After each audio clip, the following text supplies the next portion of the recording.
Hi guys, jirri jirtu Oromoo Qoqqaaduu bakka jirteetti nagaa rabbii isin biraa jiraatu har'a geemaata juuwota jimnaan hojjedha jechuudha. Baay'ee namatti basiita wanti ishee viidiyoo kana ofii gadhiifachuu hin barbaadu sabboontu hin kenna jechuudha.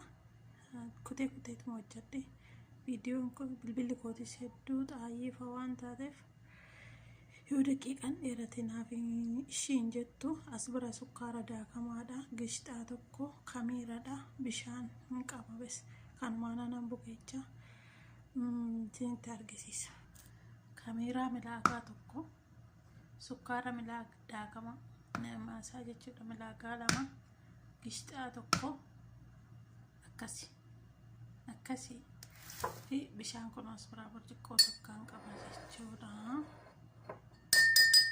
Burcuqqoo takkaan qaba.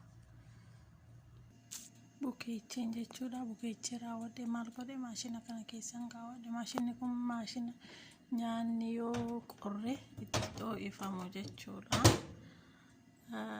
Xiqqoo dhiisaa gaama. Xiqqoo dhiiseetti deebi'a. Sanaa booda jechuudha. Jimnaan niitiin qoqqofaa jirti. Dhiifama naaf godhaadha. Silaa seerana waraabaaf jedhee tana yaadii garuu qoqqofaa jirti jechuudha. Jimnaa keerii keessa naqee haala kanaan rassaadde jechuudha. Jimnaa keeriitu keessa jira. Sanaa booda zayitii irratti akkam immisa jechuudha. Zayitii irratti immisee ergan baasee booda niistilaa girfee matuun jedheen akkasii zabbataa yoo natti tolte nani maaliif hin bukuka jechuudha. Amma kana nani dura hojjedheef kana nani booda hojjedhe wal qixaa miti hin xumurreerree dhaganaa jira as bira jira jechuudha. Akkamin isiniin jedha seetani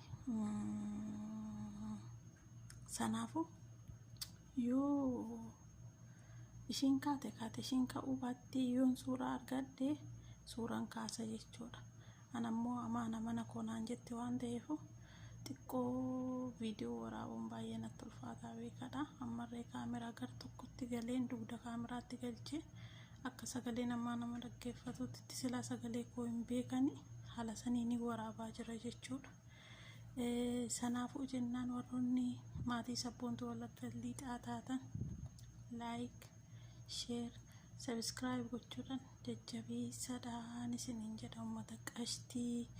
Sabboontuun nama sabaaf jiraattu, nama sabaaf yaaddu, nama ofirra dabartee yeroo fi aarsaa goote waayifaa fayyadan bittee saantiba ofiitiin bittee ijoollee garjallaa jiran ofiin qixxeessuun qaba jettee halkanii guyyaa dadhabbii takka malee nuuf duuka dhamaa jirtudha waan ta'eef jajjabeessaan isiniin jedha uummata kiyya qashtii. Kaate wallaahi kan akka har'aan maa agarree jechuudha. Inni agarree abaddan qormaata har'ee jechuudha. Maaliif jennaan daqiiqaa 5 keessatti balbala natti bananii daqiiqaa 5 keessatti balbala natti bananii seeraan sawaruun hin dandeenye ganda kaameraan akkuma